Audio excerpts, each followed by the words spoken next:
Hi, and thanks for logging on to the Daily Dvar, and here's a brand new halacha for you. It's for Thursday, August the 2nd. One more time, we're going to give you more laws, well, actually more facts behind the name of the holiday that comes up this Friday, August 3rd. It's called Tu B'Av, the 15th of Av. It's celebrated in our areas by, we can't do a whole lot without our temple, may it speedily be rebuilt. But meanwhile, all we do is we don't say Tachanun in our prayers on Friday, and also not in Mincha that precedes, in other words, Thursday afternoon's Mincha. One of the other reasons why Tu B'Av, the 15th of Av, is considered festive is because there had been a few very difficult episodes in Jewish history whose decrees were nullified on the 15th of Av, and the great happiness of having those decrees nullified made it become a festive day. One of them was that there had been a terrible, terrible battle between the Jewish people and the tribe of Binyamin, and that was based on a story called Pelegesh Begiva, a gruesome story that involved a murder and everything. And during that time, the people of the rest of the Jewish people had decided that they would not allow any of their family to marry into the tribe of Binyamin because of the horrible thing that just a small group of people in Binyamin had done, and because of the kind of civil war that ensued after that.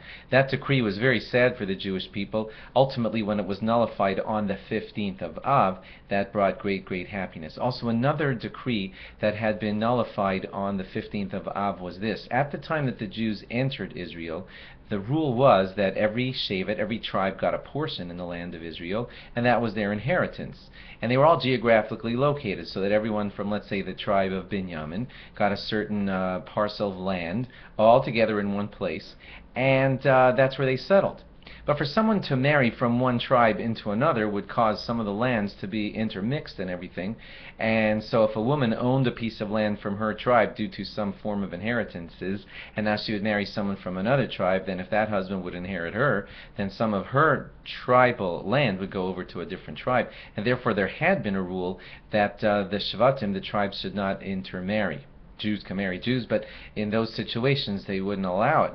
And that had also limited the ability of people to find their right spouse and everything. And so those two decrees were each ended on the 15th of Av, and when that ended on the 15th of Av, it brought great, great happiness. Also, there had been, just real quickly, there had been a time when some people had posted guards on the roads and not allowed the Jewish people to go up to the temple for their sacrifices, and that was because a wicked person had said, oh, I got another place, I got some idol that you can all bow down to instead. And people were not allowed on the roads to Jerusalem because of the decree of this wicked person. Yeravam ben Nevat was his name. Finally, years later, when the decree was nullified on the 15th of Av, and Jews were allowed to go back to Jerusalem to do their service as it's proper, it was a great, great festive day. And there's more, but that's all we got time for today. Thanks for logging on. Log on again tomorrow for more. Bye-bye.